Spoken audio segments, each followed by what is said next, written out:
Ծրագրի գլխավոր հովանավորն է հայրենասեր եւ ազգասեր բարերար Գագիկ Թամրազյանը Universal Service Exchange։ Ողջույն սիրելի հայրենակիցներ, դուք գիտեք, երբ Հայաստանից հյուր է լինում, ես շտապում եմ անմիջապես ճանապարհներ որոնել, գտնել եւ հանդիպել նրանց, ովքեր գալիս են տարբեր հոգսերով, տարբեր չգիտեմ, հանդիպումների, այսպես բեռով ծանրաբեռնված։ Եվ այսօր այստեղ շատ հետաքրքիր երիտասարդ մի քաղաքագետ ունենք, որ Հայաստանից է ժամանել, Էդգար Էլբակյանը, որին շատերը արդեն գիտեք տարբեր ծրագրերից, նա բավական ակտիվ քաղաքական գործիչ է նաև, եւ հայկական նախագիծ գիտակրթական կազմակերպության համահիմնադիր է։ Եվ այսօր, քանի որ գտնվում էր Միացյալ Նահանգներում, մենք առիթ չենք կորցնելու հանդիպել, նրա հետ զրուցել, բարևի տաղավարում այսօր ընդունել ենք նրան իբրև մեզ համար ցանկալի հյուր։ Ողջույն, բարով եք եկել։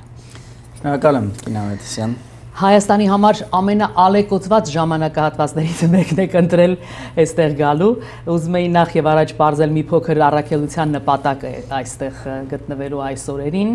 եթե կարելի է մի փոքր մեզ ներկայացրեք, ունենալու եք հանդիպումներ, որովհետեւ մեզ քաջ ծանոթ են ձեր, այսպես ասած, հանդիպումները տարբեր երիտասարդական խմբերի հետ, ինչու՞ միայն երիտասարդ հասարակության հետ, տարբեր դասախոսությունները, որոնք դուք անցկացնում եք երկար ժամանակ, բնական է նաև այստեղ գուցե պահանջը կա այդպիսի պահանջ եւ ունենալու եք նման հանդիպում, որին կարող ենք մենք նաև ներկա լինել որպես հանդիսատես բարեկամ։ Շատ բարի, շնորհակալ եմ նախ բավականին հյութեղ եւ պոետիկ ներկայացման համար։ Պաթետիկ։ Առաջին մարտն էի, որ ինձ ներկայացրիք որպես քաղաքական գործիչ, որպեսզի ես չեմ իմ գործունեությունը ծանրանում է գերազանցապես ազգային հասարակական, այո, բայց ոչ ուղղակի քաղաքական կուսակցական եւ գիտակրթական ուղղություններով, որն է այցի նպատակը, արդյոք այն առաջինն է թե ոչ, մեր կազմակերպությունը, որի համահիմնադիրը լինելու պատիվն ունեմ ես, հայկական նախագիծը Հայաստանում գործում է 2020 թվականից եւ իշարս իր բազում նպատակների, որոնք մեկ բառով կարելի է ամփոփել որպես Հայաստանում ազգային քաղաքացիական հասարակության կերտում եւ հայաստանյան մարդկային կապիտալի զարգացում, մեր առաջնահերթությունների մեջ է նաեւ Հայաստան-Սփյուռք կապերը, դրանց ամրապնդումը բնականաբար, որովհետեւ մեկը առանց մյուսի դատապարտված են թուլացման, իսկ ինչ որ պայծ նաեւ չգոյության։ Երկուսի մասին եմ ըստ որում խոսում։ Եվ սա մեր առաջին սփյուռքյան այցելությունը չէ, որպես այդպիսին, այդ թվում Արևմտյան Ամերիկայի համայնք 2021 թվականից այդ լավ ավանդույթը արդեն կա, օգտակար արգասաբեր ավանդույթը։ Այս անգամ եւս նախատեսված են մասնավոր եւ հանրային հանդիպումներ, սա էլ եկեք հաշվենք որպես հանրային հանդիպում է, մեզ հիմա հարյուրավոր հազարավոր մարդիկ են դիտում։ Նոյեմբերի 6-ին կա միջոցառում Բուրբանք քաղաքամասում Աղբալյան կոմիտեությունում դաշնակցության լինելու է բաց հանրային բանախոսություն իմ եւ գործընկերոջս դարձյալ Հայաստանից թուրքագետ Վարուժան Գեղամյանի կատարմամբ։ Գիտեմ իրեն հրաշալի մասնագետ։ Այո, մենք խոսենք այդ ձեր բարձրացրած թեմայից էլի, այդ որ ասացիք շատ փոթորկուն, թե ալեկոծ, նման այդ բառն է ուզում հիշեի, դա համար ժպիտ եկավ, այդ ալեկոծությունը ես արդեն քանի տարի է, 7 տարի է, 5 տարի է կա, մոտապես այդ թեմաներից խոսենք եւ նաեւ հաջորդ իսկ օրը նոյեմբերի 7-ին արդեն տեղի կունենա ավելի սեղմ կազմով ձեռնարկ մարդկանց մասնակցությամբ, ովքեր հանձնառու են, ցանկություն ունեն, գաղափարակից են մեզ աջակցելու հայկական նախագծի գործունեությանը, դա լինելու է դրամահավաքի երեկո, գիտեմ հեռուստադիտող այդ ձևաչափին լավ ծանոթ է, որտեղ տարբերություն Հայաստանի, Ամերիկայում դա 100-ամյակներ Ամերիկայի հիմնման օրվանից, այդպես այո, հաշվի առնելով այստեղի նաև մշակույթը, կրոնական մշակույթը, այո, ֆինիշա ռեստորանում է դա լինելու, հայության համար նույնպես բավականին ծանոթ, դա էլ ամսի 7-ին, այնպես որ այցելությունը այո, ինչպես միշտ բավականին հագեցած է եւ լիահույս ենք, որ առնելուց զատ կամ առնվազն տալն ու առնելը իրար համակշռում են, այսինքն մենք գալիս ենք այդ մտքով համայնքին ինչ որ բան տալու, համայնքից ինչ որ բան ստանալու։ Եվ միշտ աշխատում ենք, որ դա լինի բալանսավորված եւ սա արդեն ասած լինելով, թող որ մեր այս հարցազրույցն էլ ծառայի այդ տալուն արդեն մեր կողմից։ Դուք ձեր խոսքի մեջ նշեցիք, որ գիտակրթական կազմակերպությունը 2020-ին է հիմնվել։ Դա պատերազմից առաջ էր, թե հետո։ Հետո եք հիմնվել։ Պատերազմից անմիջապես հետո նոյեմբերի 11-ին։ Գիտեք, մեզ համար պարզ էր, որ Հայաստանի անկումը, այս մի փոքր մենք իրար լավ կհասկանանք, ես սիրում եմ հնաբանություններ, արխայիկ բառեր, դա համար անկում բառն եմ ասում։ Հայաստանի անկումը հետևանք էր ոչ այնքան պարզ ռեսուրսային խնդրի։ Շատ հեշտ է այդպես մտածել, այսինքն մենք ունենք այսքան բյուջե, այսքան փող, թշնամին ունի այսքան։ Եվ որ պարամետրով, որ փոփոխականով էլ որ Հայաստանը համեմատելու լինես Ադրբեջանի հետ, զիջում ենք, քանակապես։ Բայց պարտությունը դրա հետևանք չէր։ Տամ այսպես ռետորական հարց, եթե այդպես էր, ինչի շնորհիվ հաղթեցինք Արցախյան առաջի պատերազմը, այն էլ պարտվեինք, էլի 1-ին 3, 1-ին 9, 1-ին 5, վաղտը գիտի, միշտ զիջում էինք քանակապես։ Էլ չասած, որ կան ցուցանիշներ, որով նույնիսկ մենք գերազանցել ենք Ադրբեջանին, մի քիչ կարող է ձանձրալի թվա, բայց հատուկ եմ ուզում շեշտադրել, օրինակ տարիներ են եղել, որ մեկ շնչին բաժին ընկնող ՀՆԱ-ով, այսինքն GDP per capita-ով, մենք Ադրբեջանից առաջ ենք եղել։ Բալավ, այդ ոնց այդպես եղավ, հա։ Մենք հասկացանք, որ խնդիրը էլիտաների մտածողության խորության, ռազմավարական մտածողության թուլության կամ իսպառ բացակայության մեջ է, եւ որ ի վերջո Հայաստանը այնպեսի մի հանգրվանի է հասել, որ ինչքան էլ գայթակղությունը մեծ լինի քաղաքական գործիչների մոտ, որպեսզի ես չեմ հանդիսանում, մեղքը բարդելու ժողովրդի վրա, իրականում պատասխանատվությունը ժողովրդի վրա չի, այլ պատասխանատվությունը այն վարիչ ուժերի, գիտական բառով ասած էլիտայի վրա է, որը հանձնառություն ունի ազգին, հայրենիքին շուտեղ հասցնելով։ Եվ սկսեցինք զբաղվել, որքան էլ դա ձեր բառով ասած պաթետիկ կարող է հնչել, նոր մտածողության եւ այդ մտածողության նոր կրողների պատրաստությամբ։ Մեր կազմակերպությունը իրականացնում է հայկական համալսարան ծրագիրը։ Ինչ է դա? Դա ոչ ֆորմալ դասընթաց է, միջգիտակարգային, երեկոյան դասընթաց, մարդիկ, գերազանցապես ուսանողական տարիքի, երիտասարդ տարիքի մարդիկ, բայց ոչ միայն, իրենց դասից հետո, իրենց աշխատանքից հետո երեկոյան գալիս են դասերի հայկական համալսարանում։ Դա դասընթաց է, որ ամեն ինչով հիշեցնում է ֆորմալ, բուհական դասընթացը, սկսած ներկաբացակայով, վերջացրած քննություններով եւ բարդությամբ, դա հաղթահարելով։ Բայց որը ինչով է տարբերվում ֆորմալ համալսարաններից, ֆորմալ համալսարաններում գալիս ես, վճարում ես, կրթությունը որպես ծառայություն ստանում ես, շատ մոդայիկ է դա այսօրվա աշխարհում, թողնում գնում ես։ Մեզ մոտ մի քիչ ուրիշ է, նախ մեզ մոտ չեն վճարում։ Եվ դա է հենց պատճառը, որ մենք ամեն տարի դրամահավաքի երեկոներ, միջոցառումներ են կազմակերպում։ Ֆինանսավորելու համար է կան։ Այո, իրենք չեն վճարում։ Ինչու, որովհետև այստեղ ոչ թե կրթությունը որպես ծառայություն աշխատելավոճն է գործում կամ ուղղակի կրթության համար։ Լավ, չէ՞, մի բան ավել սովորես օրինակ։ Այլ կրթություն հանուն, էլի պաթետիկ բառով ասած, հայրենիքի փրկության, կրթություն հանուն ինչ-որ բան քո ոլորտում փոխելու։ Մեզ մոտ ամենատարբեր հետաքրքրությունների, անգլերեն բառով ասած background-ի ուսանողներ են գալիս, բայց յուրաքանչյուրը ինչ-որ մի ասպարեզում գործում է եւ յուրաքանչյուրը մեր տված գիտելիքի, մեր տված հմտությունների, մեր տված կապերի նաեւ շնորհիվ մենք լիահույս ենք, որ կկարողանա դառնալ իր ոլորտի լիդերը, իր ոլորտի առաջատարը, այդ թվում այս դեպքում արդեն նաեւ ինչու ոչ քաղաքական ոլորտի եւ քանի որ առաջին օրը չէ որ սրանով զբաղվում ենք այդ 2021 թվականից արդեն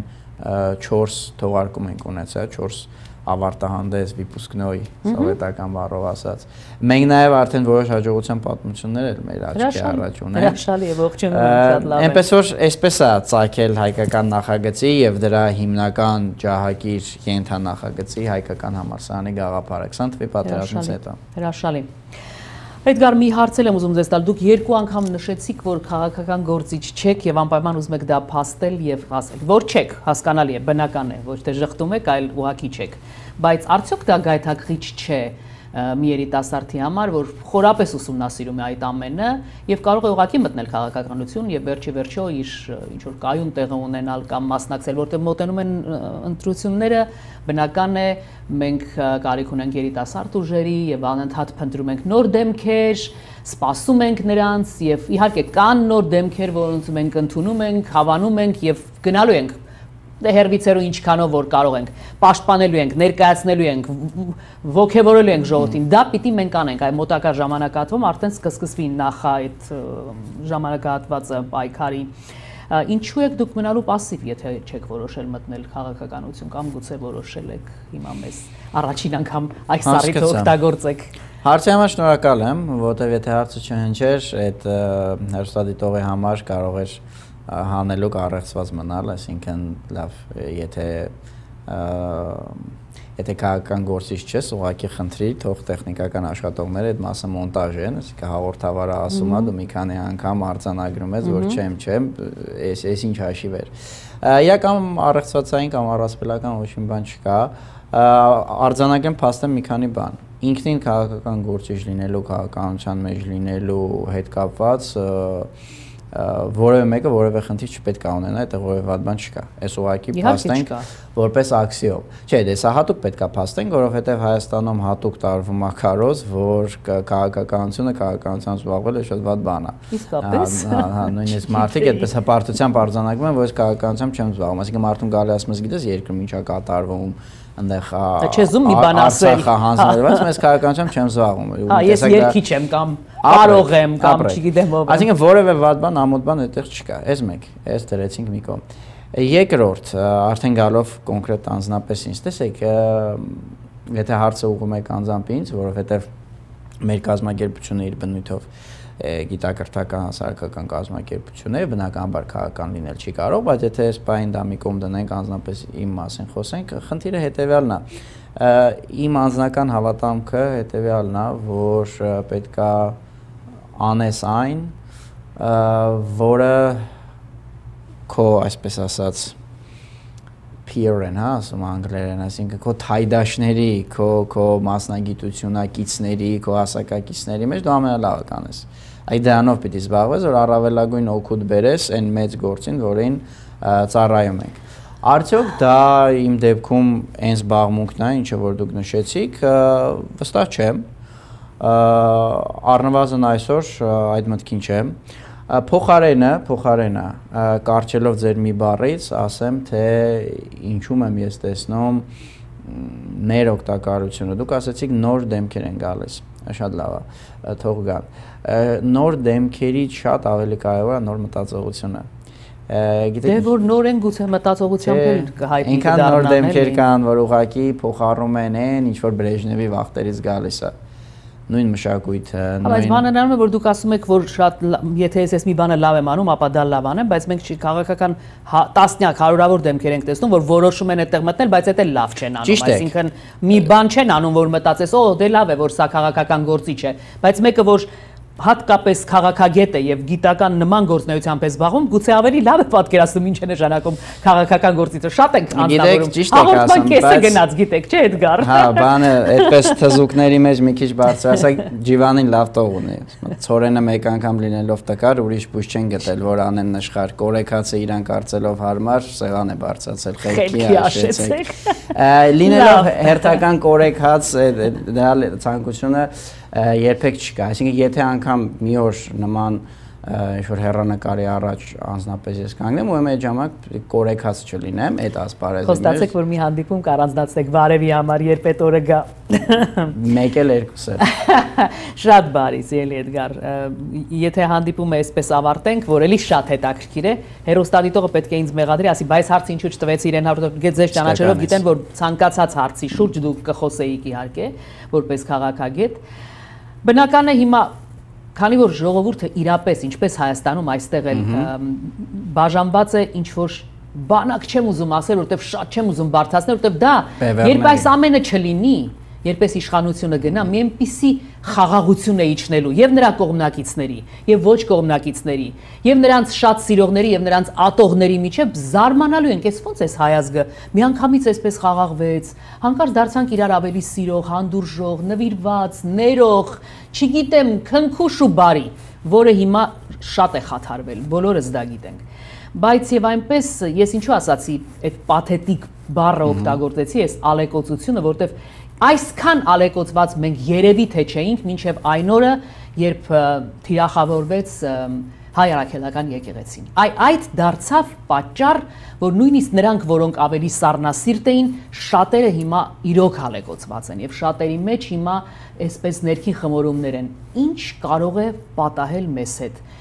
որտեղ կարող է հասցվել մինչև որ աստիճանի ստորացման մենք կարող ենք գնալ եւ դա հանդուրժել։ Այսա ես չգիտեմ, արդեն չեմ պատկերացնում, որտեղ է այդ վերջը գալու։ Երբ պիտի մեզ հանգիստ թողնեն, որ գոնե մենք մի ուրիշ բանի մասին ժամանակ ունենանք մտածելու։ Մենք ամեն առավոտ արթնանում ենք մտածելով այս առավոտ ես ինչ եմ կարդալու։ Եվ էլի ամեն օր չափաբաժինը կա, էլի, այնպես չի որ մեզ չեն խնայում։ Այս իշխանությունը իր ժողովրդին, իր ազգին բացարձակ չի խնայում։ Ես արդեն շնչակտուր եմ լինում, եթե դուք նկատում եք, որտեղ ամեն օր դա գալիս է ֆիզիկապես նաև մեզ ոչնչացնելու Էդգար։ Ինչ եք խոսելու այս մասին այսօր մեր հեռուստադիտողների համար։ Բարդ թեմա է բարձրացնում, որին կպատասխանեմ։ Սրան վերջակետ չի լինելու նախադասությունը սկսողի կողմից։ Ինքը սկսել է գրել, ինքը սկսել է քանդել, ինքը միջև վերջ գնալու է, եթե ինչ-որ մեկը ուղղակի ձեռքը չբռնի, ոնց որ ուսուցչուհին է վատ սովորող աշակերտի ձեռը բռնում, ասում մի խզբզի, ինքը շարունակելու է խզբզել։ Գիտեք, դուք ասեցիք, այս իշխանությունը չի խնայում իր ժողովրդին, այդ իր ժողովուրդը չի,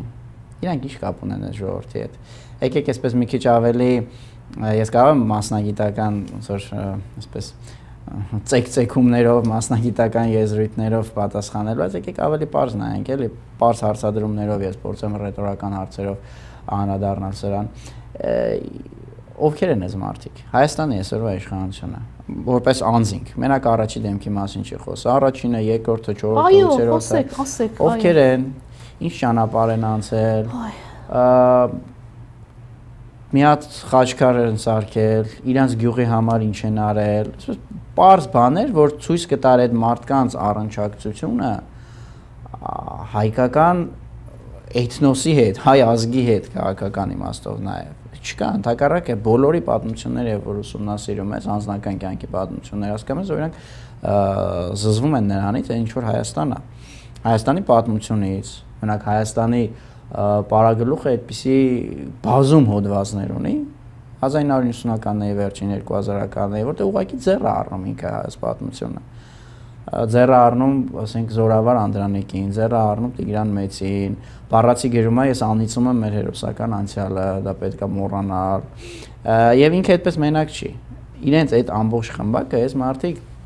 բնականաբար հայ են ծնվել։ Հայ ծնողներից են ծնվել Հայաստանում, են ծնվել հայախոս են, ու այդ է իրաց մայրենին, այդ առումով իրանք հայ են, էթնիկ իմաստով, բայց քաղաքական մտածողության, քաղաքակրթական մտածողության առումով, լավ, պարզ բան, հայաստանյաց առաքելական Սուրբ եկեղեցին առհասարակ աշխարհի վրա գոյություն ունեցող ամենահին կառույցն է, որը երբեք իր ինստիտուցիոնալ ավանդույթը չի խզվել։ Չկա տենց կառույց, օրինակ, հрьяաները կարող էին մրցել, բայց հрьяաների, ասենք, այդ ռաբինական ավանդույթը խզվել է իրանց ազգային ճակատագրի պատճառով, որ իրանք գաղթական են դարել։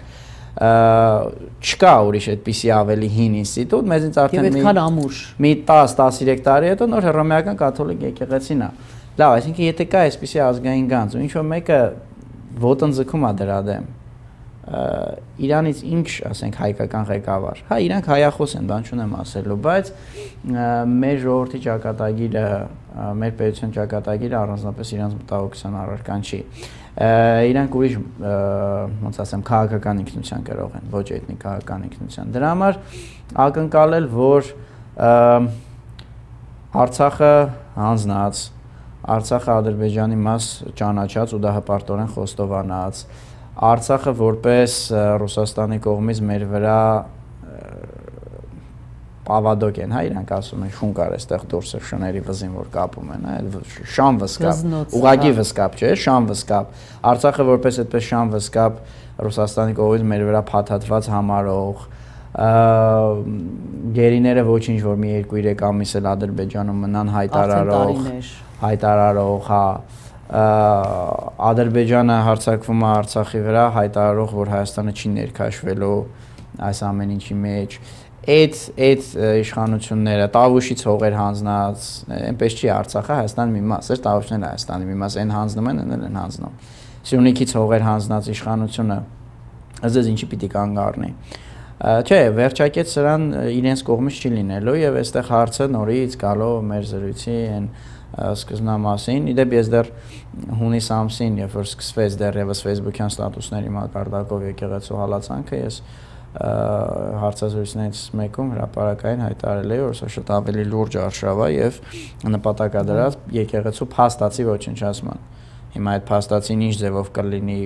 ուղղակի sense ոչնչացում լրիվ, թե ուղղակի ոնց որ սովետի են վատ տարիներին 20-30-ականներին ինչ որ մի երկու տեղ մի երկու հոգևորական, հա, մեկուսացնել, դա արդեն հարցի երկրորդ կողմն է։ Հայ ժողովուրդը իրականում ու սրանք ընդհանրապես պաթետիկ խոսքեր չեն, այս բային որպես քաղաքական ազգ, այն որ ասում ենք, չէ,